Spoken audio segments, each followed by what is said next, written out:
기도하시겠습니다. 주님 감사합니다. 오늘 우리를 이곳으로 인도하여 주시옵시고 주님의 진리의 말씀, 생명의 말씀, 그 구원의 은총을 사모할 수 있게 하시니 감사합니다. 우리의 없는 것을 아시며 우리를 불쌍히 여기시며 우리의 모든 것들을 대신하시고 섬기시고 깨끗게 하셔서 우리에게 그 영원한 것을 풍성히 주시기 원하시는 주님, 오늘도 주님 앞에 모든 것을 내려놓고 우리의 없는 것으로 나가게 하시고 우리의 아픔의 뿌리를 오늘도 주님 앞에 맡겨드리게 하여 주시옵소서. 주님, 무익하고 없는 우리의 인생이 오늘도 주님 받아주시옵시고 주님의 그 크신 자비와 인자하심으로 우리를 오늘도 새롭게 하여 주시옵시고 주의 것 되게 하시고 주님의 풍성한 생명과 사랑을 오늘도 체험함으로 주님과 함께 일어나며 주님과 함께 나아가며 주님과 함께 승리하며 주께 영광 돌리는 이 시간 되도록 축복하여 주시옵소서.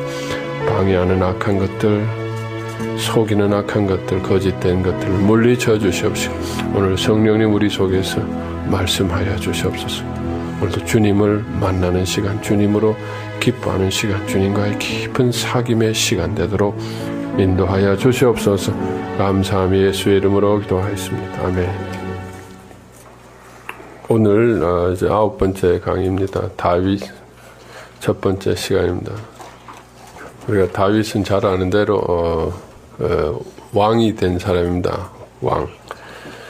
그래서 우리가 다윗을 공부하는 데 있어서 그 어떤 우리의 목표랄까요? 무엇을 우리가 배우고 우리가 사모하면서 어떤 믿음으로 우리가 이 다윗을 공부해야 되느냐. 그 다윗의 초점은 왕이라는 데 있습니다. 왕. 그가 왕이 되었다. 그러면 우리에게 있어서 왕이라는 의미는 뭔가? 왕이라는 것은 이 나라에 한 사람밖에 없는 건데 여기 있는 사람이 다 왕이 될 수도 없고, 그럼 왕이라는 건 뭘 의미하느냐? 우리가 모두 왕이 되어야 된다. 왕 같은 제사장이고 예수님께서 우리의 왕이심으로 우리도 예수님과 함께 왕이 되어야 한다. 이것이 우리의 하나의 신앙적인 목표인 것은 사실이지만 실질적으로 그럼 왕이 된다는 것은 뭘 의미하는 거냐? 거기에 대해서는 우리가 조금 막연합니다. 뭐가 왕이 되는 거냐? 내가 그러면 지도자가 되는 거냐? 뭐 출세를 하는 거냐? 지금 이 가정을 박차고 내가 나가야 되느냐? 대선판에 나도 뛰어들어야 되느냐? 예. 그럼 어느 편에 서야 되느냐? 뭐 요새 복잡하잖아요. 이런 의미의 왕이 아니고 뭐 신학을 하고 전도사가 되고 목사가 되고 이런 지도자, 신앙 지도자에 대한 얘기는 아닙니다. 여기서 왕이라는 것은 뭘 의미하느냐? 다스리는 자는 의미입니다. 다스린다. 그러니까 그 영역이 얼마나 크고 작든 다스리는 자가 된다라는 거예요. 다스리는 자. 그러면 우리가 지금은 어떤 상태냐? 다스리는 자인가? 다스린다는 게 내가 무슨 돈이 많고 권세가 많아서가 아니라 실질적인 어떤 주권을 의미합니다. 삶에 있어서의 주권. 우리는 지금 어떻게 보면 세상을 다스리는 것 같지만 세상의 다스림을 받고 있습니다. 그렇죠? 예. 세상에 일어나는 우리의 현실에 의해서 우리는 지배를 받는다는 거예요. 그리고 그 현실이 변화되어야지만 우리는 행복하고 현실이 나의 조건이 되어지는 겁니다. 현실에 의해서 내가 의존되는 거예요. 현실이 잘 되면은 내가 잘 되고 현실이 안 되면 내가 버림받고 내가 비참해지고, 그래서 그 현실에 내가 늘 의존하는 거예요. 다른 사람이 나를 어떻게 생각하느냐, 다른 사람의 그 시선, 판단, 그 말에 내가 영향을 받고, 언론이 나에게 뭐라 그러냐, 전 국민이 나에게 뭐라, 댓글이 뭐라고 올랐느냐, 사람들이 나에 대해 관심을 가져주느냐 안 가져주느냐, 지금 여러분들이 내 강의를 좀 듣고 있느냐, 또 오늘 왜 이렇게 많이 안 나왔냐, 뭐 이런 오늘 빈자리가 이렇게 많냐, 오늘 꽉 찼냐, 뭐 이런 우리의 영향을 많이 받습니다. 그래서 거기에 따라서 내가 기쁘기도 하고 좌절되기도 하고 화가 나기도 하고 억울하기도 하고 질투가 나기도 하고, 내가 이렇게 된다면 그것은 뭘 의미하느냐, 세상에 내가 다스림을 받는 겁니다. 세상의 다스림. 대신에 내가 세상을 다스린다, 세상을 지배한다는 건 뭐냐, 세상에 의해서 내가 결정되지 않는다는 거죠. 나는 나에 의해서 결정되는 겁니다. 나는 나에 의해서 결정된. 나는 누구냐? 하나님에 의해서, 예수님 안에서 이미 결정된 신분이라는 거예요. 하나님이 날 이미 사랑하신다는 거예요. 하나님께서 나와 같이 하신다는 거예요. 내 속에 영생이 있다는 거예요. 하나님의 권세와 능력과 권위가 있다는 거예요. 세상이 어떠하든 빈부와 관계없이 가난에 처하든 부귀에 처하든 나는 똑같다라는 거예요. 사람이 가난에 처한다고 비참해지고 비굴해지고 좀 돈 있다고 뭐 그냥 어시되고 뭐 폼 잡고 이런 게 아니라 나는 이미 예수 그리스도에 의해서 결정된 신분이다 하는 거예요. 그 신분, 하나님 자녀의 신분, 자유한 신분. 그렇게 되면은 내가 세상을 다스릴 수가 있다는 거예요. 내가 세상에 의해서 쫓겨다니지 않는다는 거예요. 이렇게 되면 어떻게 할까? 우리 늘 일어나지도 않는 일에 대해서, 미래에 대해서 쫓기고서, 이렇게 되면 우리가 전부 사는 게 이렇게 되면 어떻게 될까? 그렇게 되지 않았으면 하고 우리는 열심히 사는 거예요. 돈을 왜 버느냐? 돈이 없으면 어떻게 될까? 그 두려움 때문에. 아직 일어나지도 않았어요. 이름 때문에 미리 또 막아두기 위해서,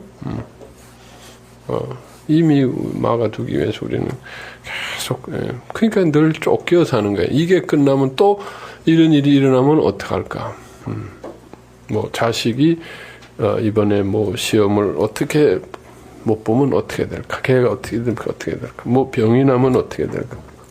그래서 늘 그런 이 쫓기는 마음 때문에 우리는 그거를 막아보려고 그냥 미리 그냥 학생들 선행 학습하듯이 미리 내가 하기 위해서 1학년인데 3학년 걸 공부시키고, 그러니까 얼마나 피곤합니까? 1학년 것만 해도 쉬운 게 아닌데 2학년 거, 3학년 거를 미리 하고 대학생들이 하는 토플을 미리 해야 되고 막 그냥 우리 애들이 너무 불쌍해.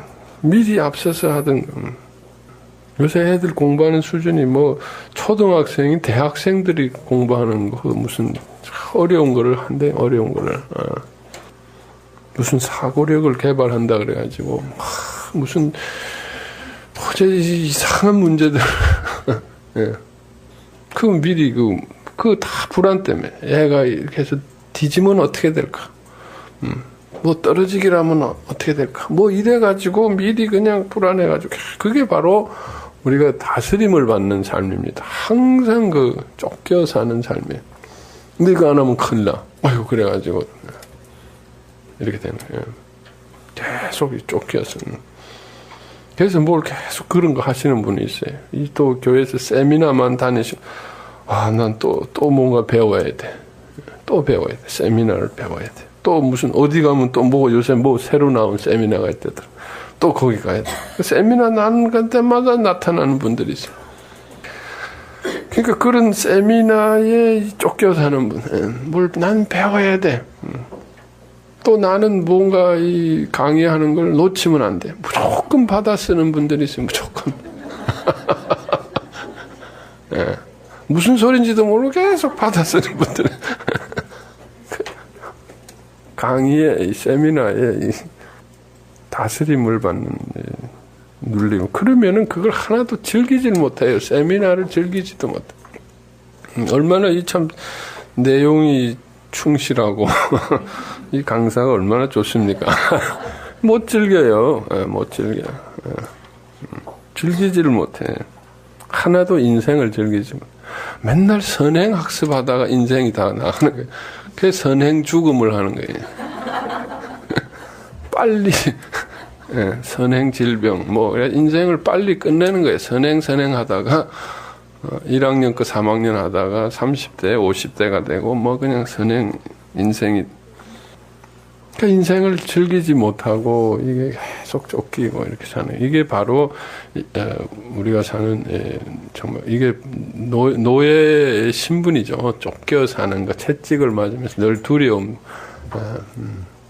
일어나지도 않는 두려움에 쫓겨서 늘 뭔가 긴장하고 이걸 해야 돼 저걸 해야 돼 이거 안 하면 큰일 나 해가지고 계속 그냥 있어도 또 그러면은 다스리는 삶이라는 건 뭐냐? 아까 말씀드린 대로 다스리는 삶이라는 건 내 속에 이미 결정되어 있기 때문에 내 속에 결정되어 있기 때문에 그냥 뭐든지 있는 대로 내가 누리고 즐기는 거예요. 적으면 적은 대로 감사한 거예요. 내가 누군지를 아니까 나의 신분이 어떻게 결정된 걸 아니까 내가 가장 없을 때 하나님이 나를 불쌍히 해서 나를 이렇게 하나님의 자녀로 하나님의 거룩한 자녀로 세우기 때문에 무엇이든지 감사해요. 무엇이든지 감사해요. 무엇이든 간에 즐길 수 있어요. 그리고 즐기면서 하니까 잘 돼요. 뭐든지. 그래서 주님이 또 같이 하시니까 잘 돼요. 그래서 내가 환경을 변화시키고 나갈 수 있다는 거예요. 환경을 지배하고 다스리게 되더라. 그래서 왕이 된다는 건 뭘? 환경의 주인이 된다는 여러분의 삶에 여러분이 주권을 회복한다는 뜻을 의미합니다. 여러분이 삶을 지배한다는 뜻이에요. 삶을 다스린다. 축구 선수들이 경기를 지배한다 이런 거 하잖아요. 그런 것처럼 여러분이 인생에 지배당하느냐, 여러분이 팔자의 지배를 당하느냐, 운명의 지배를 당하느냐, 여러분이 팔자를 지배하느냐, 여러분이 운명을 지배하고, 여러분이 운명을 만들, 여러분이 주인이 되셔야 된다는 거예요. 그런 일, 여러분. 그러다 보면은 직분이야, 뭐든 상관없습니다. 여러분이 그냥 가정주부여도 상관없는 거고, 평신도 집사여도 상관없는 거고,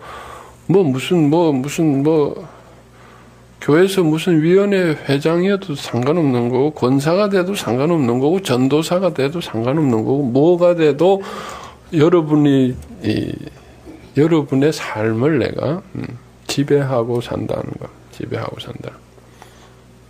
그러한 삶이 곧 왕이 되는 삶이다, 여러분. 왕이라는 거.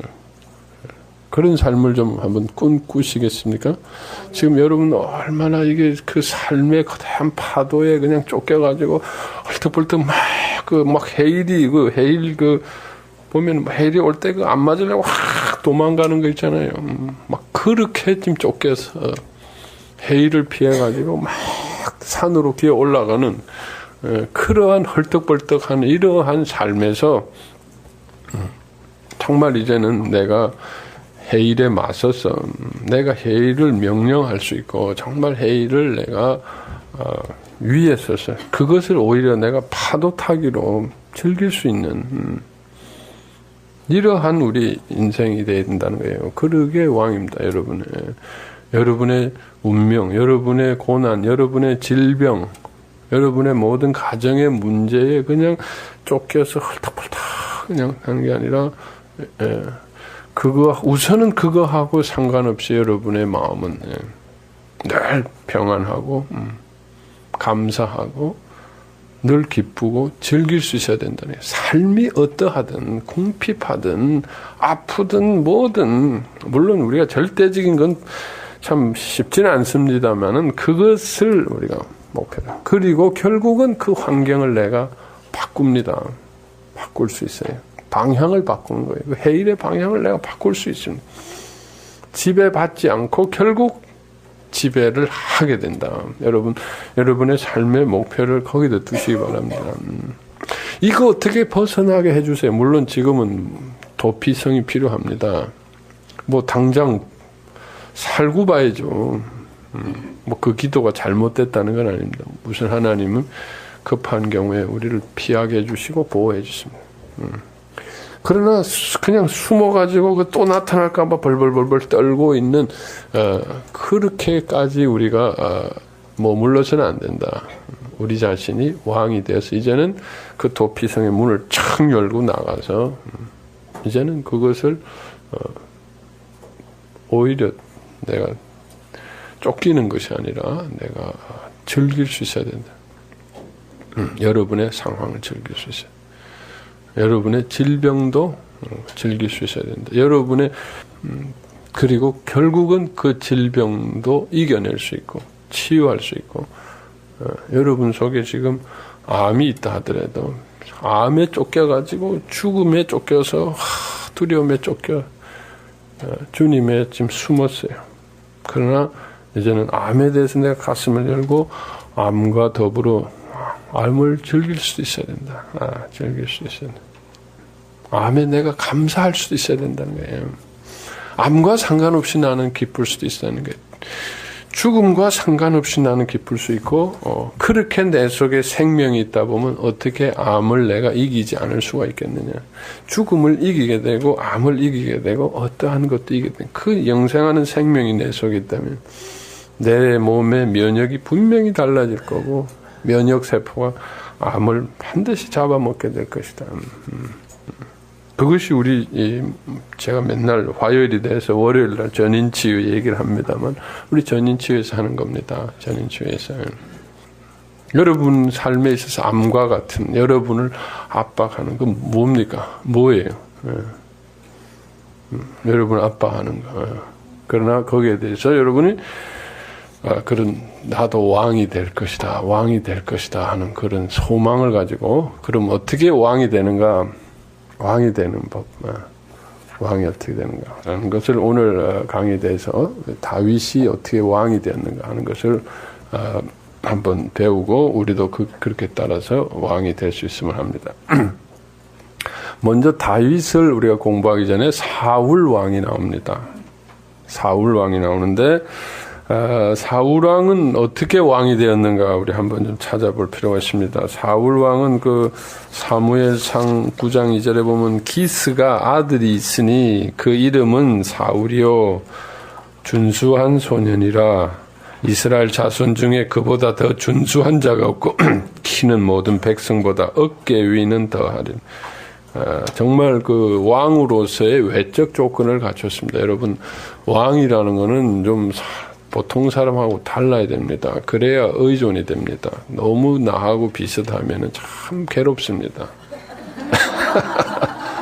너무 인간적인 건 좋아요. 인간적으로 이해할 수 있는. 그건 친구지. 지도자는 좀 나하고 달라야 우리가 좀 의지가 되지. 너무 나하고 똑같아. 너무 나하고 똑같아. 우리가 반응하는 거하고 그래서 인간적인 건 좋아요. 인간적인 좋지만 그래도 조금은 나는 이렇게 할 수밖에 없는데 지도자는 왕은 조금 달라야 돼요. 나보다 키도 좀 커야 되고 이게 뭐 그런 좀 그래야 의존이 돼. 그러니까 사울 왕은 그런 보기만 봐도 나하고 달라 보이니까 그런 이 왕이 되기에 외적 조건을 갖추고 있습니다. 근데 이 외적 조건만 가지고 되지는 않죠. 사울 왕은 내적으로도 갖추고 있습니다. 보면은 9장 21절에 보면 사울이 대답하여 가로되 나는 이스라엘 지파의 가장 작은 지파 베냐민의 사람이 아니오며 나의 가족은 베냐민 지파 모든 가족 중에 가장 미약하지 아니오니까 당신이 어찌하여 내게 같이 말씀하시나이까. 아주 겸손합니다. 아주 정말 그렇게 외적인 조건이 다 갖추어짐에도 불구하고 또 그 사울의 아버지는 기스라고 그래서 유력한 사람이라고 했습니다. 유력한 사람이라는 뜻은 돈이 많든지 권세가 있든지 그 지방에 꽤 유지로 잘 나가는 사람이라는 거예요. 돈을 벌였든지 뭔가 권세가 있든지 굉장히 돈을 벌였겠죠. 그러니까 돈을 버니까 또 권세도 없고 작은 유력한. 자기 집이 작다 그랬지만 베냐민은 작고 미약할지는 모르지만은 그래도 그 지방에서는 상당히 유력 인사의 장남이, 그럼 상당히 폼도 잡을 수 있고 키도 크고 사람들이 다 받아는데도 그래도 굉장히 겸손한 사람이에요. 겸손. 거기다가 사무엘하고 여기 보면은 이 24절에 쭉 마지막 25절 밑에 보면 사무엘이 사울과 함께 지붕에서 담화하고 그들이 일찍 일어날 새 동틀 때쯤에 사무엘이 지붕에서 사울을 불러 가로되 사무엘하고 밤늦게 깊은 대화를 나누는 이런 사무엘이 얼마나 영적으로 굉장히 깊은 사람입니까? 당대의 가장 유력한 영적인 지도자하고 밤새도록 대화를 할 수 있는 수준이다. 대화는 우리가 참 쉽지만 이게 세상 대화를 하겠으면 정치를 대화하겠으면 사무엘하고 무슨 영적인 얘기, 신앙적인 얘기를 하는 게 얼마나 영적으로 신앙적으로도 깊다는 얘기. 사무엘하고 밤새도록 얘기할 정도. 영적으로 굉장히 깊다는 거예요. 우리는 좀 이런 영적인 얘기를 오래 할 그런 수준이 되게 어려운데 사무엘이 아니고 사울은 이처럼 외적으로도 갖추고 정신적으로도 굉장히 겸손하고 영적으로도 사무엘하고 굉장히 깊이 대화할 정도로 다 갖춘 사람. 그런데 하나님께서 그러면 이것을 소위 말해 전인적으로 다 갖춘 사람이다. 육신과 정신과 영혼이 다 참 보통 사람보다 뛰어난 그런 면이 있습니다. 지도자는 이런 면이 있어요. 그런데 이것 때문에 하나님이 그러면은 사울을 왕으로 불렀느냐? 그렇다고는 볼 수 없습니다. 사울. 하나님께서 사무엘과 사울이 만나는 시점이 어떤 시점인지 우리가 한번 좀 살펴보죠. 잘 나타나 있지 않지만 사울은 어떤 사람인가 우리가 이해할 필요가 있습니다. 사울은 어떤 사람인가. 사울이 그 사무엘상에 보면은 아버지가 유력한 사람이 부자라. 그런데 아버지가 암나귀 4마리를 잃어버렸어요. 암나귀 4마리를 잃었어요. 그 암나귀가 가축이 큰 재산이죠. 암나귀 4마리를 잃어버렸는데 사울에게 시켜가지고 너는 이 암나귀 4마리를 찾아가지고 오너라. 그래가지고 사울이 그걸 찾기 위해서 성경에 보면 에브라임 산지 살리사 땅을 두루 살피고 또 거기도 없으니까 사알림 땅을 두루 살피고 거기도 없으니까 베냐민 땅을 두루 살피고 그래도 찾지 못하니까 숲 땅에서 그래서 그 암나귀 4마리를 찾으려고 얼마나 돌아다닌지 몰라요. 이게 꽤 넓은 데입니다. 경기도 강원도 정도 되지 않나. 에브라임 산지 살리사 땅 사알림 땅 베냐민 땅 여기 얼마나 그것도 무슨 암나귀 4마리가 어딘지 어떻게 알아. 그것도 누가 가다가 먹어버렸는지 아버지가 찾으려니까 자기 일꾼 한 사람하고 그럼 며칠을 걸쳐가지고 찾아라. 여러분 아버지가 여러분에게 내가 이거 잊어버렸으니까 가서 찾아오라. 그러면 어디 강남에 도곡동 그 근처에 있을 거다. 없으면 그냥 찾다 오나. 이렇게 하면 좋은데 찾을 때까지 찾아라. 그래가지고 도곡동에 시작해가지고 분당 수원 예. 하다 보니까 저 대전까지 내려가 버렸어요. 대전까지. 보통은 하다가 없으면 어떡합니까? 어떻게 마음으로 어떡하나? 에이씨 이러죠. 아이 군질한다. 이게 돈도 많은 아버지가 말이야. 이 자식이 지금 자식을 갖다 암나귀 4마리를 찾아.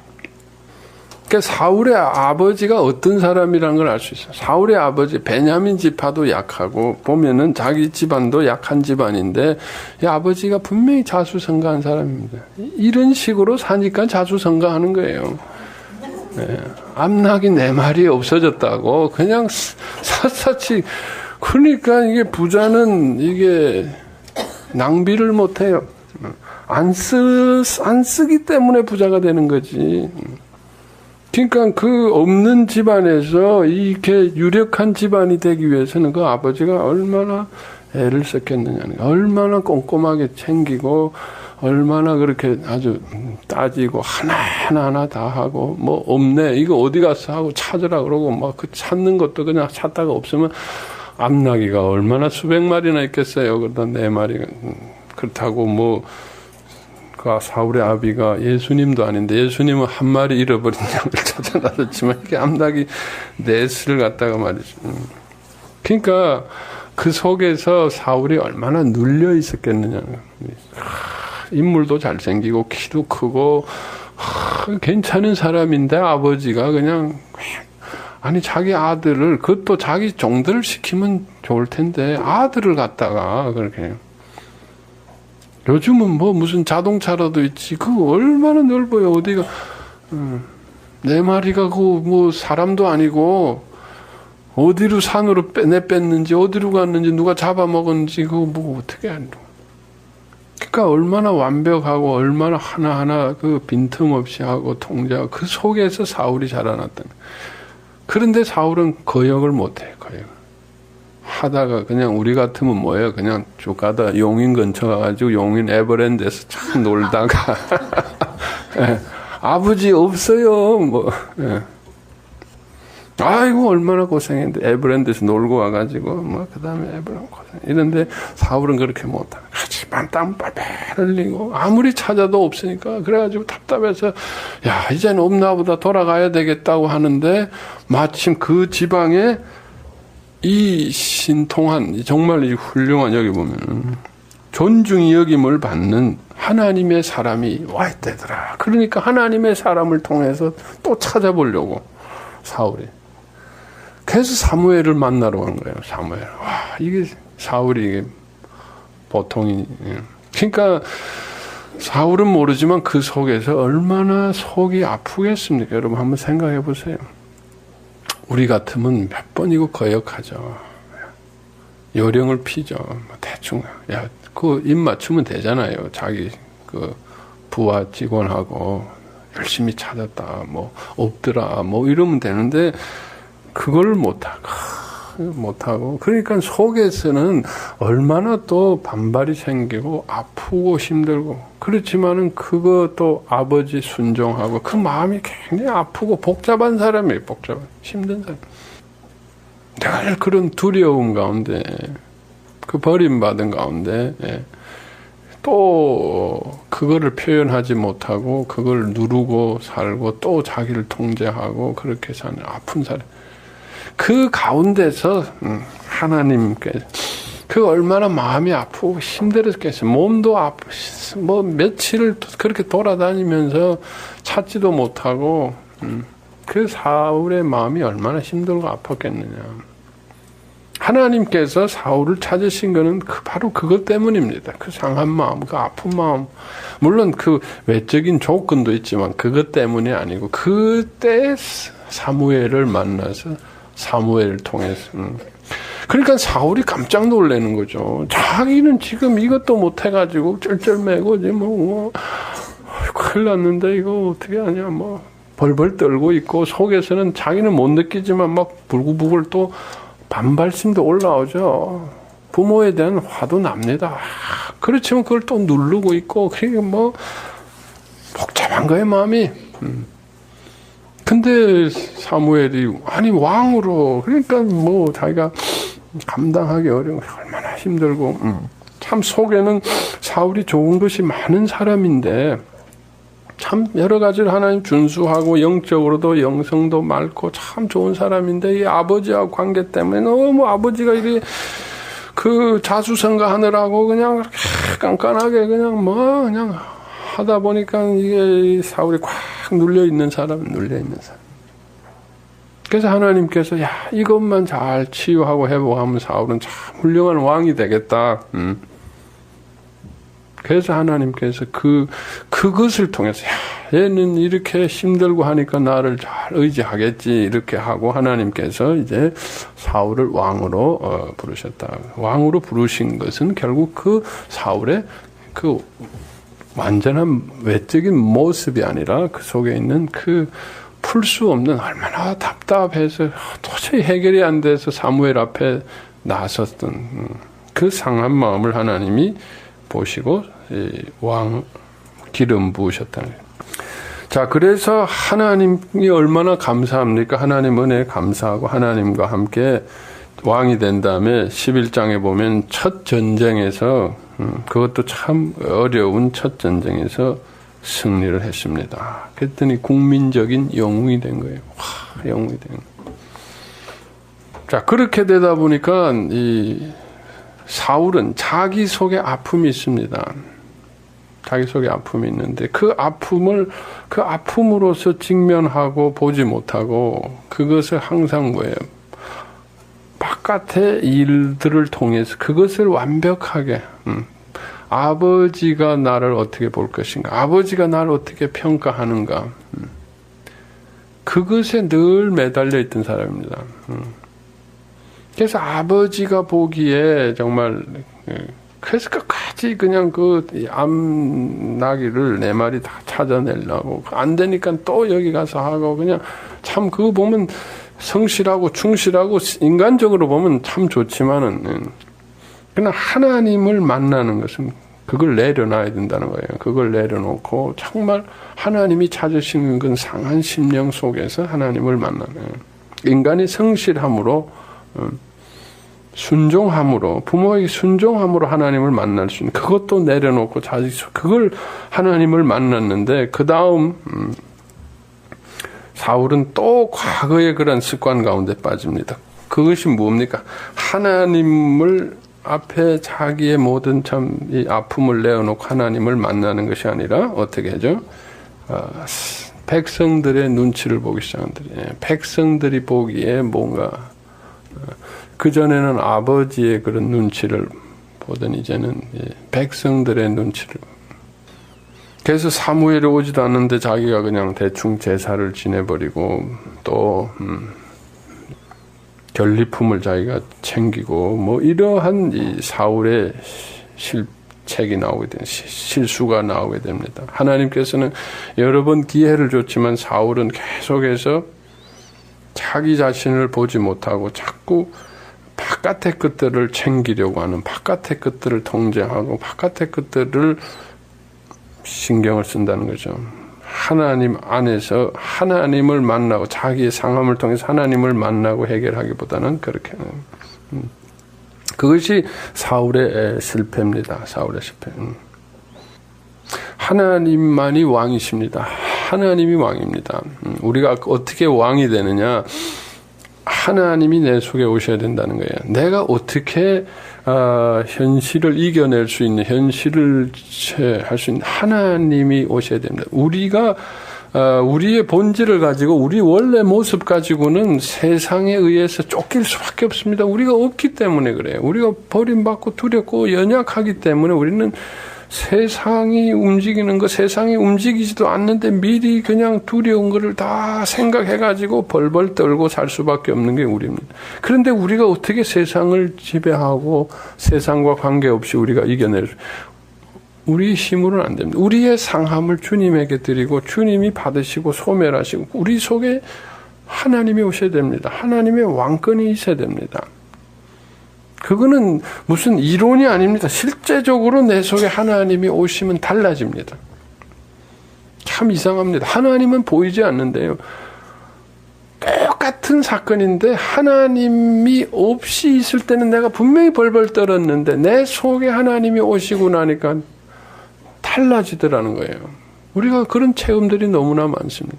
성경에 그러한 사건들이 너무 똑같은 사건인데 하나님이 오심으로 내가 그 삶을 지배할 수 있게 되더라. 두려워하지 않게 되더라. 하나님은 보이지 않지만 하나님은 영으로 살아계신. 그분이 내 속에 오시면 그분이 내 속에 계십니다. 그러니까 우리는 그분을 초청하기, 우리의 상함을 가지고 그분을 초청하기 이전에 우리는 어떻게 합니까? 쫓아나가서 세상의 일들을 정리정돈하려고 하고 막아보려고 합니다. 그러면서 하나님의 이름을 부릅니다. 하나님 이거 좀 같이 나오고 막아봅시다. 그럼 그것도 믿음이죠. 그런데 그건 뭐예요? 하나님 나하고 같이 세상에 종살이 하자는 거예요.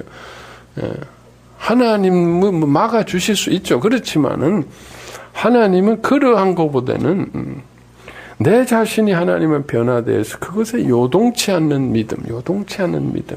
그리고 하나님과 함께 다스릴 수 있는 이 믿음을 주시기 원하십니다. 벌벌 떨면서 하나님이 같이 쫓아다니면서 그거 막아주는. 그래가지고는 그게 본질적으로 해결이 안 되죠. 그래서 막았다고 하십시다. 그 다음에도 또 벌벌 떤다는 거예요. 하나님이 우리 무슨 종살이 같이 할 그런 무슨 하나님이 무슨 우리 도구입니까? 하나님은 왕이신데 왕으로서 하나님을 대접하고 해야지. 하나님 우리하고 쫓아다니면서 빵꾸 난 거 맨날 메꾸어 주시는 분이 아니다는 거예요. 처음에는 하나님도 우리가 너무 힘들고 그러니까 같이 쫓아다니십니다. 같이 그냥 하나님 요즘 와서 이거 좀 막아주세요. 막아주시지만 계속 같은 식으로 빵꾸 메워주는 그 하나님은 아니다는 거예요. 하나님이 누구신데 우리 인생에 그냥 빵꾸만 메워주죠. 우리 자신을 변화시키 하나님이 주인이신데 주인처럼 주인 아들처럼 살기를 하나님이 원하시지 너의 뒷구멍 우리가 채워주는 하나님이 아니다는 거예요. 그러니까 우리 속에 문제가 생길 때 우리는 본능적으로 우리는 바깥의 일들을 해결하려고 합니다. 사울이 그랬다는 거예요.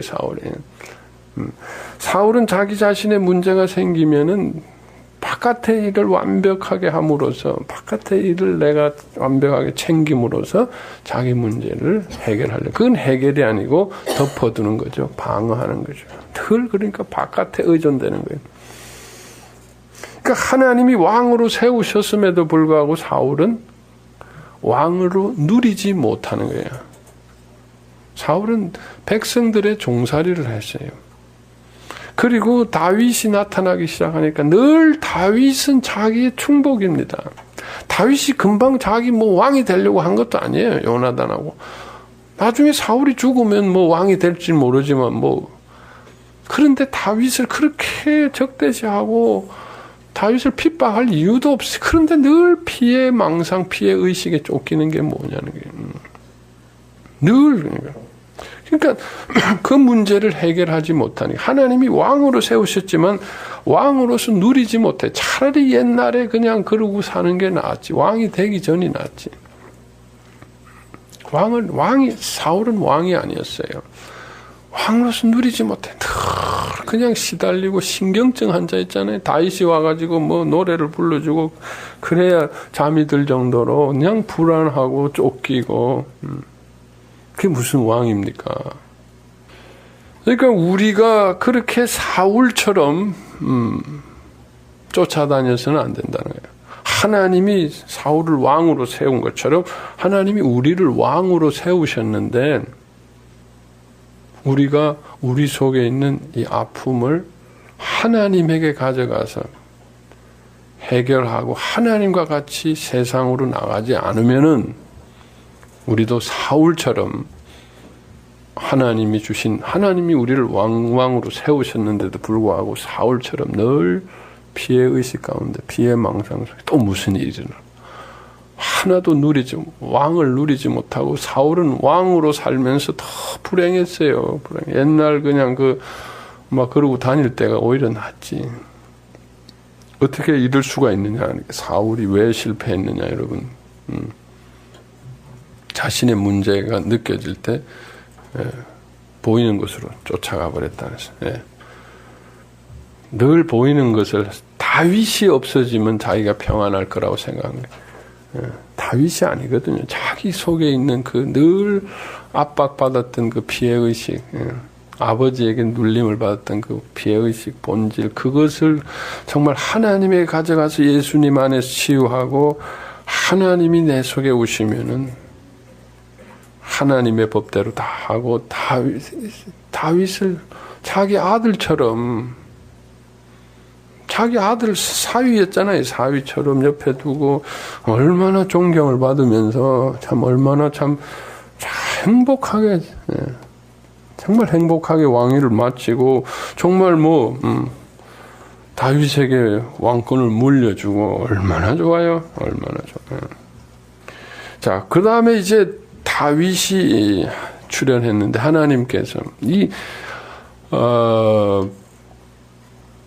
사울이 왜 자꾸 도망갔느냐는 거예요. 자, 우리 아픔이 있으면은 바깥에 내가 그 아픔을 막을 수 있는 능력이나 여건이 되면 우리는 그것을 도망가게 돼 있습니다. 도망가게 돼 있습니다. 그럼 본능적으로 도망가게 돼 있습니다. 우리는 아픔을 안 보려고 합니다. 도망갈 때가 있으면 도망갑니다. 내가 능력이 있든지 돈이 있든지 의지할 사람이 있으면 먼저 보이는 걸로 우리는 도망갑니다. 예. 사울은 그게 많았거든요. 자기가 능력이 많은 사람. 거기다가 이미 왕까지 되었잖아요. 왕이 또 외적으로 능력이 얼마나 많습니까? 그러니까 그걸로 다 도망가 버리는 거예요. 도망가 버리더라. 그러니까 하나님께서는 다윗을 부를 때는 도망갈 데가 없는 사람을 부르신 거예요. 이번에는. 사울은 안 돼. 도망갈 데가 없는 사람. 다윗은 어떤 사람이냐? 도망갈 데가 없었던 사람.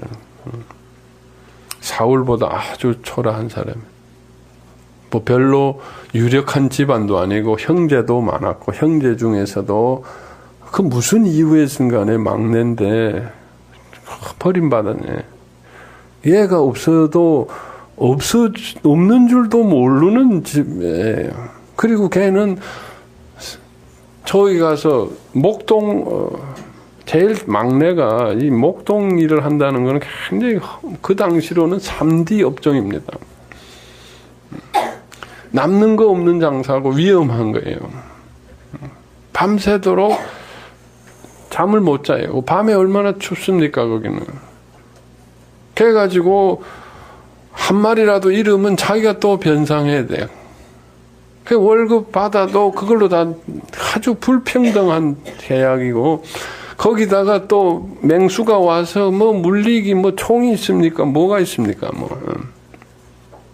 그 맹수하고 싸워야 되고, 안 싸우고 도망가서 양이라도 맥히면은 자기가 변상해야 되고, 이건 진짜 남는 거 없는 인생이야, 이거는. 고생대로 밤에 잠 못 자고 춥고, 농땡이 짓을 할 수도 없고. 그런데 그것도 자기 집에서 형들은 안 하는데 막내가 그걸 하고 있고. 그리고 하는지 안 하는지도 모르고, 불쌍하다고 위로하는 사람도 없고, 그 우선 이상한 집안이에요. 어쩌다 그랬는지 그 성경에는 없지만 참 이상한. 그러니까 이게 다윗은 어디 자기 디밀 데가 없어요. 의지할 데가 없어요. 부모도 의지할 데도 없고, 형제도 의지할 데 없고, 그러니까 밤에 힘드니까 오도 갈 데 없으니까 하나님만 찾는 거죠. 믿음이 있어서 하나님 찾습니까? 갈 데가 없으니까 하나님 찾잖아요. 갈 데 있으면 뭐하러 하나님 찾습니까? 그렇죠? 그렇게 가요. 네. 갈 데 없으니까 일로 오시잖아요, 지금. 갈 데 있습니까, 여러분? 없죠? 오늘도 갈 데 있었으면, 갈 데 있은 분들 오늘 안 오셨잖아요. 갈 데 없는 거 제가 압니다. 절대로 갈 데 없는 걸 알아요. 특별히 길라 나오시는 분들은 그냥 죽자 사자 나오는 분들 갈 데가 없어요. 갈 데가 없어요. 그래서 가라 그래도 안 가요. 절대로 오지 말라 그래도 또 오고 갈 데가 없어요. 저도 갈 데가 없습니다. 저도 갈 데가 없어요. 그러니까 다윗이 어디 디밀 때가 있습니까? 드러누울 때가 있습니까? 그러니까 맹수가 나타나니까 하나님하고 그냥 하나님 부르고, 그러니까 하나님 하다 보니까 맹수를 자꾸 잡아 이겼어요. 사자도 이기고. 그러니까 이게 이제 믿음이 생긴 거예요, 다윗이. 이러니까 되네. 갈 데가 없으니까. 그러니까 뭐 다윗은 하나님밖에 없어요. 부모도 없고 뭐 형제도 없고 돈도 없고 가진 것도 없고 하나님 뭐 하나님 없으면 자기 죽으니까. 그러니까 뭐 뭐든지 하나님하고 연관되는 거예요. 옛날에 요셉이 아버지 잃고 뭐 그 다음에 아버지도 없고 아무도 없어요. 하나님 하다가 총리가 된 것처럼 다윗도 뭐 없어요. 뭐 하나님. 그러니까 골리앗 그 전쟁터에 또 부모가 그 사이에 또 뭐 좀 또 형들 그 뭐 밥 갖다 주라 그래가지고 갔는데 뭐 다들 벌벌 떨고 있는데 다윗은 벌벌 떨고 있는 게 안 보여요. 하나님밖에 없으니까. 그러니까 다윗이 믿음이 좋은 게 아니라 없어서 그래요. 없어서. 그 없으니까 하나님밖에 없는 거예요. 그러니까 믿음 좋으려면 없어야 돼요. 뭐 없으면 믿음 좋을 수밖에 없어요. 하나님밖에 없으니까. 내가 왜 믿음이 약하냐? 많아서 그렇습니다. 근데 많은데도 믿음이 좋으면 참 그건 진짜 제일 좋은 거죠. 그래 골리앗이 와 있는데 다윗은 골리앗이 골리앗으로 보이지 않고 그냥 맹수로 짐승으로 보였던 거죠. 그 다윗은 맨날 짐승하고 하나님밖에 몰라요. 그러니까 저 또 이상한 짐승이 하나 나타났구나. 아 저거 하나님 이거 하면 돼. 그러니까 무식하면 용감하다고. 다윗이 무식한 거예요. 뭐 좀 아는 사람은 거기 나설 수가 없습니다. 어떻게 골리앗 앞에 나서? 그러니까 뭐 전 백성들이 벌벌벌 떨고 있는데 이 무식한 다윗이 맹수로 보이고 하나님밖에 모르니까 그냥 하나님 하면 될 거. 그러니까 뭐 야, 나 알아 얘 이거 하면 돼. 아는 게 그거밖에 없어요. 아는 게. 그러니까 뭐 돌리니까 되는 거지. 뭐 팍 넘어지. 이 무식해야 됩니다, 여러분. 예. 정말 이 다윗의 믿음은 뭐 얻어갈 데 없는 인생이 그저 맹수하고 하나님밖에 모르고 살다가 참 큰 건수 하나, 참 큰 대박을 하나 터뜨린 거죠. 대박을 터뜨려요. 그 다윗은 뭐 별로 한 것도 없어요. 맨날 맹수 잡는 거고 맨날 집에서 하는 건데 집에서 놀던 건데 뭐 저 큰 맹수 하나 잡았는데 그리고 나니까 다윗이 뭐 인생이 바뀐 거예요. 완전 대박 터뜨려가지고 뭐 천천히요 만만히요 하고 그 다음부터는 막 궁궐을 드나들기 시작하고 뭐 그냥 난리를. 자, 이 다윗이 이제 이렇게 됐는데 그런데 이제 다윗은 사울과 달리 하나님께서 즉시 왕으로 기름을 부었지만 왕으로 세우지 않고 그 다음부터 다윗이 핍박이 시작되기 시작합니다. 핍박이 시작. 사울은 그 상함을 참 사무엘에게 드렸을 때 그건 하나님의 드린 거예요. 참 너무 답답하고 힘들다. 하나님께서 그걸 받으시고 왕으로 세우셨어요. 근데 다윗은 이 기름을 부음 받았지만 즉시 이 세움을 받지 않았다. 그것은 뭐냐는 거예요. 다윗은 믿음이 있었습니다. 믿음이 있었어요. 그 무서우니까 그냥 막 그 맹수하고 하나님밖에 몰랐잖아요. 그거 아니면 자기가 죽으니까 뭐 그걸로 사는 거예요. 그거 깨지면 자기는 뭐 아무것도 없는 거예요. 얻어 갈 데가 없는 가족도 없고. 그렇지만 그게 온전한 믿음은 아니죠. 그렇지만 그 믿음은 대단해요. 그 믿음만 있어도 산을 옮길 수 있는 믿음이라고 그래서 골리앗을 물리칠 수 있는 믿음이라고요. 온전하지 않더라도 겨자씨만한 믿음으로도 산을 옮긴다고 그랬습니다. 그러니까 다윗의 그 믿음이 온전하지 않더라도 놀라운 일들을 할 수 있죠. 그렇지만 하나님께서 믿음을 거기에 그거를 되지만은 목동으로서는 되지만 다윗이 왕이 되기에는 그거 가지고는 안 된다는 거예요. 왜냐하면 그 믿음 밑에는 다윗이 뭐야? 엄청나게 버림받음이 있죠. 다윗의 인생 자체가 버림받음인데 그 형제들 속에서 부모 사랑 못 받고 다윗이 그 바세바 우리가 좀 이해를 해줘야 돼. 이해를. 너무 욕만 하면 안 돼. 그 너무 사랑을 못 받아. 그래서 잘했다는 뜻이 절대로 아닙니다. 잘했다는 건 아니지만 그것까지 하나님 드러내시는 거예요. 보게 하는 거예요. 너무 모태에서부터 어머니한테 사랑을 그러니까 엄마가 모태에서부터 다윗을 싫어한 거예요. 이거 또 어떻게 하다 또 들어앉았네. 이렇게 되는 거예요. 그러니까 모태에서부터 걔는 버림받고 나왔으니까 애 취급다. 애들이 많은데 또 얘가 또 어떻게 어떻게 나왔는지 모르지만은 다윗은 출생부터 사랑을 받지 못했어요. 그러니까 그 왕이 돼가지고 얼마나 많은 사랑을 받아도 또 사랑받지 못해서 또 사랑을 받으려고 하는 본질적인 결핍, 그러니까 그 본질적인 버림받음이 얼마나 뿌리에 있는데, 맹수 하나님 믿습니다 했다고 모든 버림받음이 없어졌겠느냐는 거예요. 그러니까 버림받음이, 두려움이, 열등감이 올라오지 못하도록 그냥 하나님만 붙드는 거예요. 그렇지만 그 속에는 불신과 버림받음이 있어요. 만일 그거를 그냥 그대로 두고 하나님이 골리앗을 물리친 믿음만 가지고 다윗을 왕으로 세웠다면 다윗도 어떻게 될까요? 똑같이 어떻게 될까요? 왕을 누리지 못합니다. 그 버림받음 때문에 아마 엄청나게 사고를 쳤을 거예요. 밧세바 정도가 아니라 엄청난 사고를 쳤을 거예요. 사울보다 더 큰 사고를 쳤을지 몰라요. 그 버림받음이 있으면은 그 다음부터는 엉망진창 폭군이 됐을지도 몰라요. 연산군이 됐을지도 모른다고요.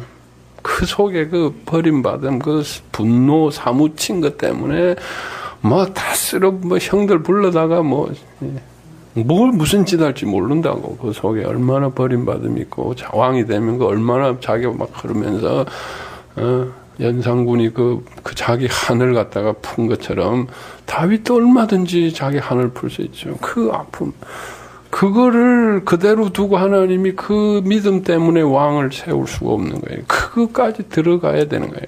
그 속에 근원적으로 있는 버림받음까지 들어가서 그것을 치유하고 회복하고 그 속에 하나님이 계셔야 요동치 않는다는 거예요. 그게 그대로 있으면 세상에 따라, 세상이 우리 힘이 세서가 아닙니다, 여러분. 세상이 힘이 세서가 아니라 세상에 따라서 내 속에 상함이 같이 요동치기 때문에 내가 쫓기는 거예요. 내 속에 이미 두려움이 있기 때문에 세상은 그냥 계절에 따라서 변한 건데, 그냥 역사에 따라서 변하는 거고, 주식이 올랐다 내렸다 하는 건데, 내 속에 두려움이 있으면 같이 요동친다는 거예요. 같이 두려움. 내 속에 버림받음이 있으면 그냥 그 사람은 그냥 바빠가지고 빨리 지나간 건데, 내 속에 버림받음이 있으면 그 사람이 나를 무시하고 지나갔다라고 생각하는 거예요. 그 사람은 날 무시할 여유가 없어요. 화장실 가느라고 지금. 급해가지고 화장실밖에 모르고 가는데, 저 사람이 나를 보지 않고 무시하고 쉥하고 갔다는 거예요. 찬 기운이 느껴졌어. 그렇지. 찬 기운이 느껴지지, 화장실 가니까. 그건 자기 버림받음이지. 그 사람이 날 버리고 화장실 간 게 아니란 말이에요. 그럴 수 있느냐. 그래가지고 다음부터는 자기가 버려. 그리고 그 사람이 진짜 날 버리지. 봐라, 날 버렸다. 이렇게. 그러니까 우리 속에 있는 것이 요동치, 그 속에 그것이 치유되고 하나님이 계셔야 바깥이 분위기, 그 사람 그렇구나. 그냥 그걸 현실로 보는 거예요. 현실로 보지. 내 속에 상함이 있으면 현실로 안 보고 전부 상함을 투사해가지고 봐요. 상함을 우리 영사기 필름을 돌릴 때 통과해가지고 보잖아요. 그런 것처럼 내가 볼 때 내 상함을 통과해가지고 현실을 보면 현실이 내 상함에 의해서 다시 재구성되고 만들어진다. 그래서 불교에서 제일 많이 쓰는 얘기가 하나 있잖아요. 일체 유심조라는 말. 일체 유심. 세상에 있는 모든 것은 오로지 마음이 만들어내는 거다. 마음이. 유심조. 마음이 만들어내는 거다.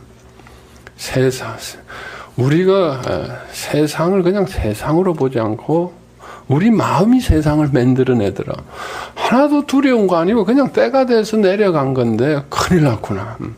때가 되면 올라갈 텐데 발발발발 떨고 더 막 난리를 피다가 진짜 더 문제가 생겨. 세상을 내가 만들어내. 그래서 성철 스님이 뭐라 그랬습니까? 산은 산이다라고. 산은 산이다. 산은 산인데 사람들이 산으로 보지 않고 그냥 다 그냥 돈으로 보든지 뭘로 보면 전부 자기 마음을, 자기 상함을 갖다가 던져가지고. 사울이 다윗을 다윗으로 보지 않는 거예요. 무슨 괴물로 보는 거예요. 자기를 잡아먹는 무슨 아버지로 본 거예요. 아버지로. 그 아버지에 대한 피해의식을 사울에다 투사해가지고 그걸 전이라 그러잖아요. 그러니까 우리 속에 이 상함이, 믿음도 있지만 아직도 상함이 남아있으면은 세상을 다스릴 수가 없습니다. 내 상함, 내 속에 버림받음이 있으면 세상이 날 다 버리는 걸로, 다 조금만 뭐가 잘못돼도 그 사람이 날 버리는 걸로, 날 무시한 걸로. 그 사람은 그럴 수밖에 없었는데 나를 무시했다는 거예요. 내 속에 이미 무시당하고 있었기 때문에. 그러니까 이게 치유되고 내 속에 주인이신 왕이신 하나님이 계시면은 그 사람이 무슨 말을 해도, 현실에 무슨 일이 일어나도 다 감사하고 기쁘고 내가 그걸 다스릴 수 있게 된다. 그러니까 이 다윗 속에 하나님께서, 다윗이 참 골리앗을 물리친 대단한 믿음이지만 왜 저렇게 하나님이 이젠 저렇게 다윗을 핍박 가운데, 아픔 가운데. 다윗이 사울의 핍박을 받아서 아픈 것이 아닙니다. 이미 그 속에 있었어요. 다윗은 꽉 그걸 누르고 있었어요. 그게 너무 아프니까 하나님이 날 사랑하신다, 하나님이 나와 같이 하신다는 그 믿음으로 자기 아픔을 꽉 누르고 있었어요. 여러분, 그 믿음이 우리가 필요하지만 믿음이 때로는 믿음이라는 거 원래 때로는 어떤 긍정적 신앙이다. 긍정적. 우리 긍정의 힘이라는 거. 참 필요합니다. 긍정의 힘이라는 게 믿음 아닙니까? 믿음. 긍정적 사고, 긍정적 심리학, positive psychology. 이게 필요합니다. 긍정. 그런데 이 긍정에 너무 매달리다 보면은 그것이 하나의 망상이 될 수 있고, 그것이 우리에 있는 모든 두려움과 부정적인 것을 방어하는 방어 기제가 될 수 있는 그 위험성이 있어요. 다윗은 그렇게 했습니다. 예전에 베드로가 그랬잖아요. 베드로가 자기 속에 있는 두려움이 확 올라오는데 나는 할 수 있다라고 칼을 들고 예수님의 십자가를 같이 지겠다. 큰 소리치. 이런 믿음. 너무 과잉적인 믿음. 너무 믿습니다. 다윗은 너무 두려우니까 그냥 하나님밖에 의지할 데가 없어서 그냥 막 그렇게 하는 거예요. 그렇게 하는 건데 그 속엔 사실 두려움이 가득 차 있어요. 버림받음이 있어요. 그런데 그 하나님을 내가 놓치면 자기 모든 걸 놓치는 거니까 하나님 붙잡고 있는 거예요. 하나님은 아시죠? 그 믿음이 귀한 거는 사실 다윗의 믿음을 우리가 부정하려고 하는 것이 아닌데 그 믿음은 귀합니다. 그러나 그 믿음에 하나님 머물러 있어서는 안 된다는 하나님 보시기에는 그 믿음 밑에 다윗은 두려움이 가득 차 있어요. 그 두려움을 안 보려고. 어저께 우리 전인 치유하면서 암 한우들에게 그랬습니다. 암 한우들은 제일 두려움이 있습니다. 암 처음에 받았을 때 그 죽음에 대한 두려움, 재발에 대한 암 치료를 다 하고 나면은 그저 수술하고 항암 치료 다 방사선 치료 끝나고 이제 그러면 이제 6개월 있다 오세요. 3개월 있다 오세요. 어떻게 될까요? 괜찮을 겁니다. 재발 안 할 겁니다. 항암 치료. 이제 6개월 와서 찍어봐야 돼. 괜찮겠지. 자, 그리고 이제 전인치유에 옵니다. 전인치유에 오면, 이렇게 하면은, 나을 수 있습니다. 믿음을 가지시기 바랍니다. 스트레스가 뭐고, 스트레스 속에 있는 마음에서 긍정적인 믿음을 가지고 그것을 상상하고, 신뢰하고, 꽉 붙듭니다. 그래, 나는 매일매일 좋아지고 있어. T임파구가 NK 셀이 암세포들을 잡아먹고 있어. 그것을 상상하면서 기도도 하고 이완 치료도 하고, 뭐 영성 수련도 하고, 뭐 이렇게 하면서 믿음을 쫙 키우는 거예요. 지금 뭐 그거밖에 붙들 게 없잖아요. 다윗이 뭐예요 지금? 하나님밖에 다 이 암덩어리 아닙니까? 이게 암덩어리. 골리앗이 암덩어리 아니. 하나님밖에 붙들 게 없어. 이제 뭐 의사가 치료 다 했으니까 그다음 하나님 붙들고. 그러니까 뭐 하나님만 붙들고 하나님만 믿습니다. 그걸로 이제 마음이 그리고 이제 뭐 또 이것저것 좋은 음식 먹고 그렇게 믿음으로 이제 이겨나가는 거죠. 이겨나가는데 그게 필요합니다. 그런 1단계에서는 그게 필요합니다. 무조건 긍정적인 믿음을 가져야 돼요. 일단 다윗과 같은 믿음이 필요합니다. 1단계에서. 베드로와 같이 믿음이 필요합니다. 무조건 한번 뛰어내려 보는 거예요. 믿습니다 하고 물리를 뛰어내려 보고 우리 처음에 믿음 그런 긍정적 믿음이 필요합니다. 그러나 그 믿음에만 머물려다 보면 아마 환우분들이 그 속에 두려움이 없겠어요. 자다가 벌떡 한 번씩 일어날 수 있어요. 검사 받았는데 뭐가 수치가 하나 뭐 떨어졌다 올랐다 하면 또 금방 뭐가 달라집니다. 흔들릴 수가 있다는 거예요. 두려움이 있습니다. 그런데 긍정적인 믿음을 가지고 그 두려움을 꽉 누른다는 거죠. 두려움 자체가 없어졌다기보다는 긍정적인 신앙을 가지고 긍정의 힘을 가지고 나는 할 수 있어. 나는 매일매일 좋아지고 있어. 하나님이 같이 하실 거예요. 그러면 실제로 좋아집니다.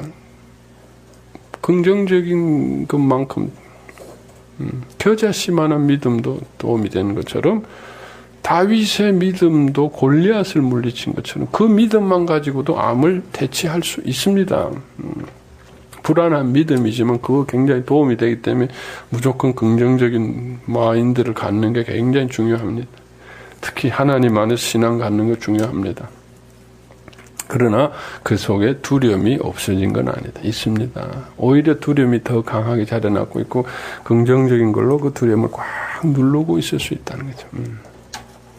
그래서 어저께 제가 말씀드린 거 이제 긍정적인 힘이 좀 생겼으면은 이제 우리가 두려움을 조금씩 부딪힐 수 있어야 된다.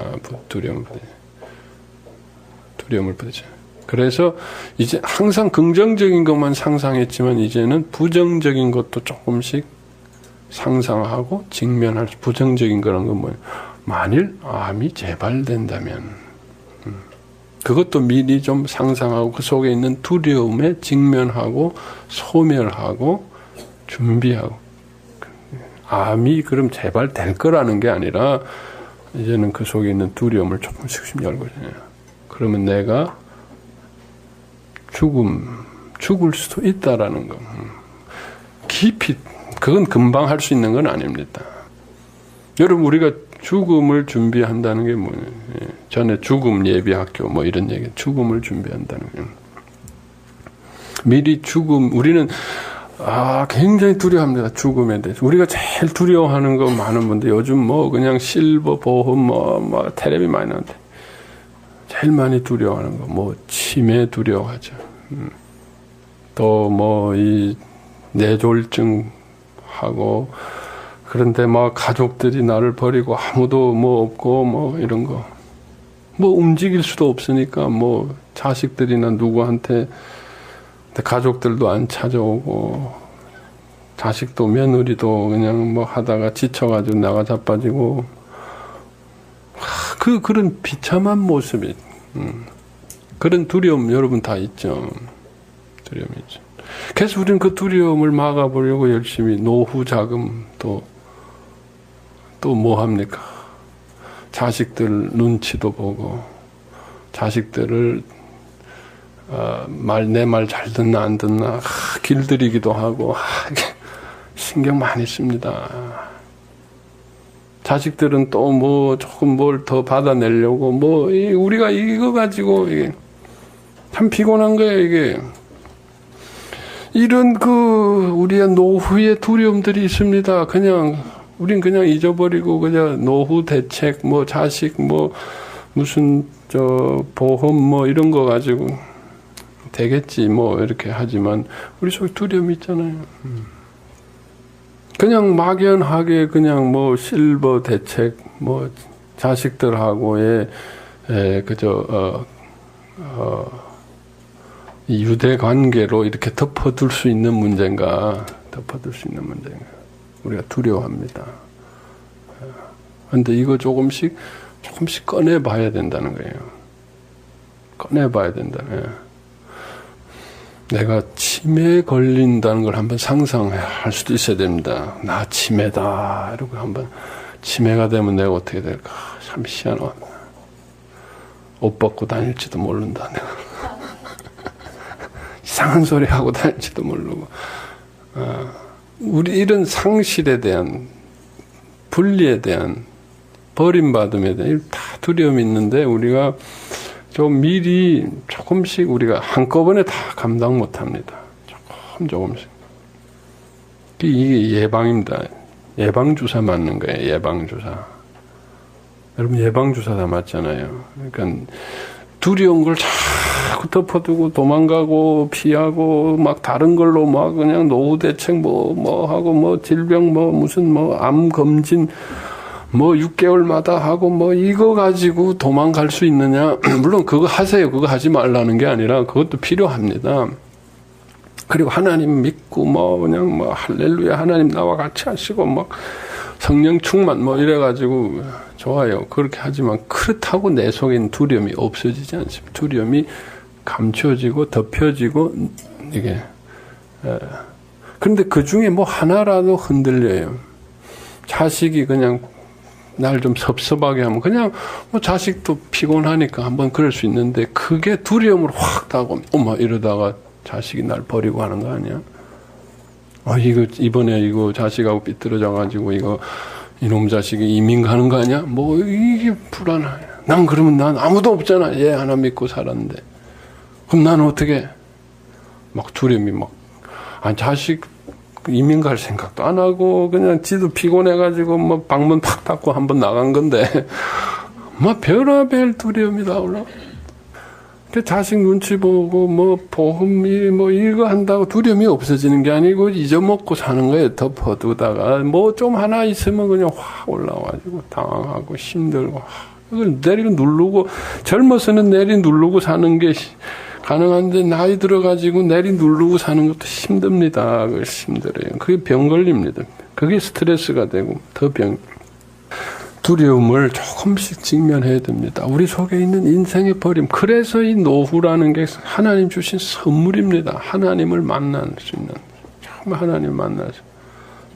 얼마나 감사한지. 우리가 끝까지 떵떵거리고 그냥 빨빨거리고 다니면 하나님을 못 만납니다. 이게 모든 것들이 이제 허물어지면서 하나님을 만날 수 있는 겁니다. 하나님을. 물론 노후 대책하십시오. 그러나 그거 한다고 우리 속에 있는 근본적인 버림받음과 두려움이 없어지는 거 아니다는 거예요. 그렇다면 그건 그것대로 해놓고 이제 됐다 안심이다 이렇게 하지 마시고 조금씩 꺼내보시라는 거예요.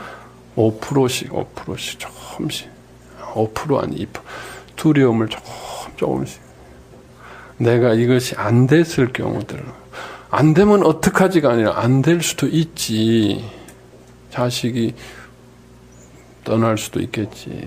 이 돈이 없을 수도 있겠지. 내가 계획하고 있는 것들이 안 될 수도 있겠지. 그럴 때 나는 어떻게 될까? 내 속의 두려움을 직면할 수 있어야 된다는 거예요. 직면. 다윗처럼 이렇게 꼭 현실로 난리를 피지 않더라도 우리가 상상할 수 있지 않습니까? 욥이라는 게 욥이 꼭 우리가 욥같이 않더라도 욥에 일어났던 그 엄청난 상실들 모든 것을 상실한 그 중에 조그만 거라도 내가 감당할 수 있는 상실을 한번 상상해 보자는 거예요.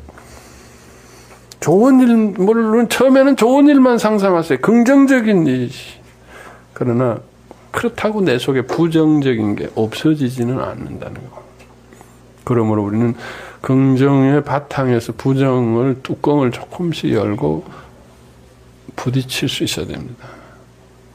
그리고 예수님 앞에 들여서 그 속에 있는 두려움과 버림받음을 치유하고 그 부정의 힘 속에 예수님이 하나님이 오셔야 됩니다. 오시면은 흔들리지 않습니다. 흔들리지 않습니다. 앞으로 무슨 일이 일어나더라도 노후에 흔들리지 않습니다. 이미 내가 모든 상실을 연습했기 때문에. 그 요즘 유명한 책 중에 그 상실 수업이라는 것이, 그 죽음에 대해서 오래 연구하신 그 의사가 쓴 거예요. 죽음에 관해서 상실 수업, 뭐 인생 수업. 인생 수업이라는 게 뭐냐, 이 죽음의 과정에 상실, 특별히 상실을 통해서 우리는 배울 게 굉장히 많습니다. 어차피 인생은 다 상실하고 합니다. 죽음이라는 거 다 내려놓고 상실하고 합니다. 나 혼자 섭니다, 여러분. 아무도 같이 안 갑니다. 죽음 위에 아무것도 없는 거 아니면 죽음 이후에 또 나는 혼자 있습니다. 그때는 아무도 없습니다, 여러분. 아무리 사랑하는 사람도 거기 같이 있을 수 없습니다. 죽음 이후에 내 영혼은 혼자입니다. 여러분, 혼자 있는 연습 좀 하셔야 돼요. 너무 붙들고 살서는 다 떠나보냅니다. 그렇게 내가 집착하고 애착하고, 죽음이라는 것은 모든 것으로부터 분리됩니다, 여러분.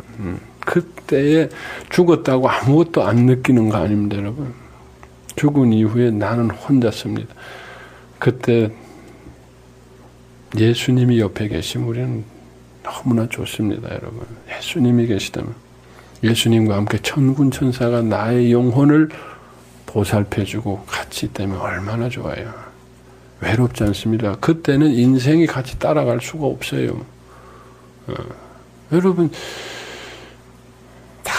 우리가 이 땅에서 영원히 살려고 사는 게 아닙니다. 다 상실할 것입니다. 다 떠나보낼 겁니다.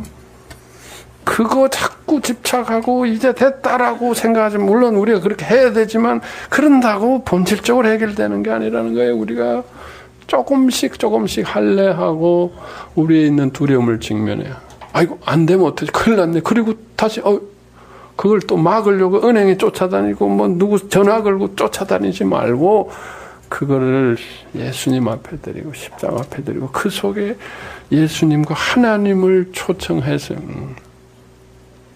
그렇게 되면 나중에 진짜 우리의 모든 죽음의 과정에서 상실이 있더라도 요동치 않습니다. 오히려 감사하고 누리고 즐길 수 있고. 왜? 이 세상에 내가 붙들고 있는 것보다 그분이 훨씬 더 좋기 때문입니다. 그분이 좋기 때문에. 그분을 자꾸 만나셔야 돼요. 그분을 만나셔야 돼요. 하나님께서 바로 다윗에게 이 여행을 시작하자는 거예요.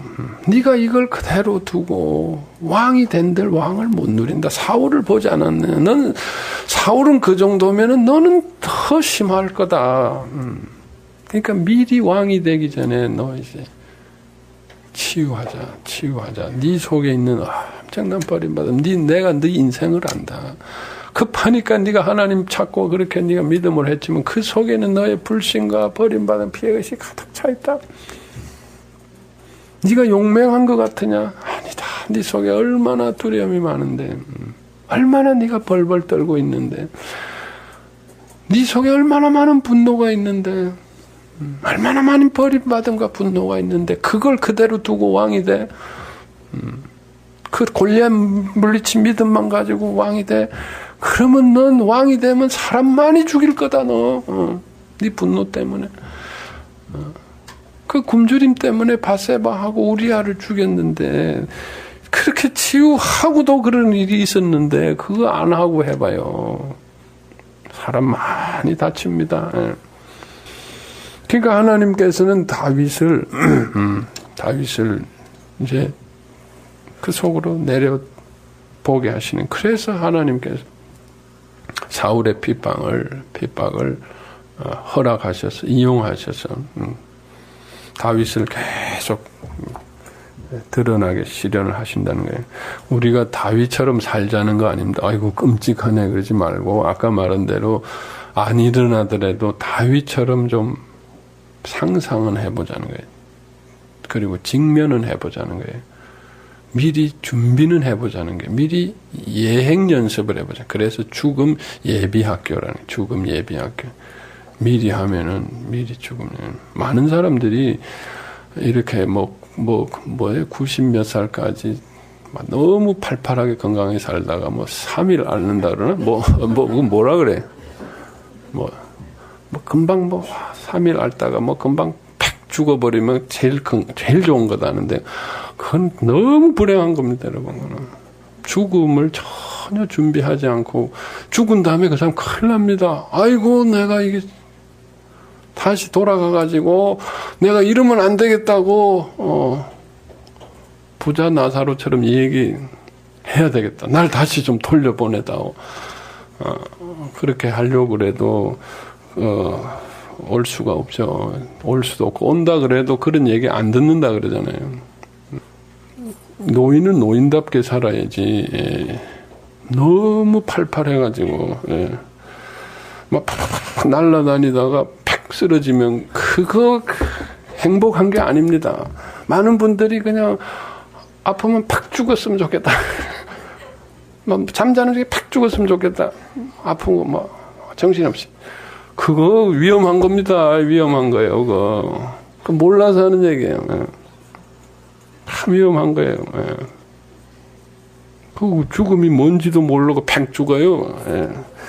죽음이 뭔지를 좀 알고 준비를 해야지. 여러분 어떻게 팍 뛰어내리려고 해요.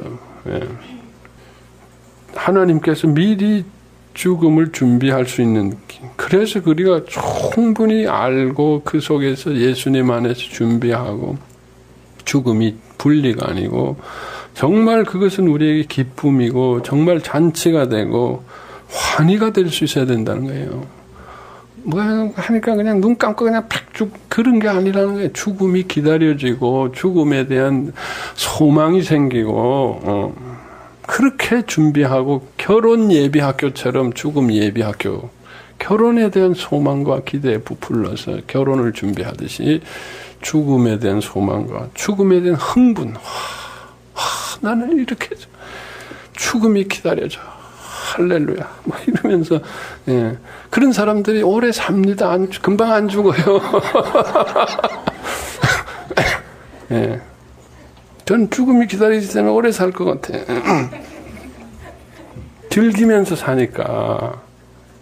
여러분, 우리는 지금 인생을 못 즐겨, 내 속에 죽음에 대한 두려움 때문에 인생을 못 즐겨.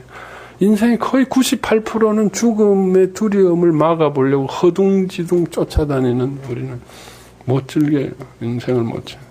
죽음의 두려움이 없어지고 죽음이 기다려지면 한순간 한순간이 너무 아름답고 즐길 수 있다. 즐길 수 있다, 인생을. 30년. 그러니까 이걸 준비해. 예를 들어서, 이렇게 우리 영성수련에 있어서, 영성수련에서 가장 깊은 영성수련이 뭔가 죽음을 준비하는 영성입니다. 죽음을 준비하는 영성. 그 속에서 하나님과 가장 깊이 만날 수 있는. 그런 것처럼 우리가 이 욥처럼이 아니라 다윗처럼 실제로 이런 사건이, 이런 성경은 미리 하나의 샘플로 보여줄 뿐이지, 우리가 모두 왕이 되기 위해서는 다윗처럼 이렇게 막 곤두박질 치고 이 별 날릴 맨날 쫓기고 이렇게 살라는 게 아닌 거. 그렇지만 다윗과 같은 문제는 우리에게 다 있다는 거예요. 우리에게 믿음이 있고 하나님이 계시지만 우리 속에 다윗, 그래서 하나님이 왕으로 세우기 전에 우리 속에 있는 이것을 다 드러내고 보게 한다고. 다윗과 같은 현실적인 사건이 아니래도 우리 속에 매일매일 그것을 부딪힐 수 있다. 조그만 사건들을 통해서, 할례를 통해서, 말씀을 통해서, 성령을 통해서, 우리의 감정의 부딪힘을 통해서 매일매일 깊이 내 속에 다윗과 같은 이 아픔들을 찾아 나가자는 거예요. 찾아 나가서 그 속에 주님을 초청하자는 거예요. 주님이 주인이 되시잖아요. 그것이 우리가 바로 왕이 되는 길이에요. 다윗은 그걸 몸소 보여준 거예요. 보여준 거예요. 우리에게 생생한 교훈을 주기 위해서. 내면의 교훈을 주는데 그걸 시청각적으로 생생하게 보여준 거예요. 버림받음이라는 게 뭐고, 두려움이라는 게 뭐고, 불신이라는 게 뭐고, 피해의식이라는 게 뭐고. 예. 예. 지금 아직 시작도 안 했는데 너무 길게. 이젠 중요한 얘기는 다 했으니까 그냥 씩 넘어가십시다. 이제 사울의 핍박이 때문에 이제 쫓겨다니기 시작하는 거예요. 보호받다가 쫓겨다니기 시작합니다. 그러니까 이 쫓기기 시작하니까 요나단도 보호해 줄 수 없고 전 국민이 보호를 해줄 수 없습니다. 보호를 했다가는 뭐 완전 뭐 은닉제 해가지고 같이 다 죽어버리니까. 그러니까 얼마나 버림받으면.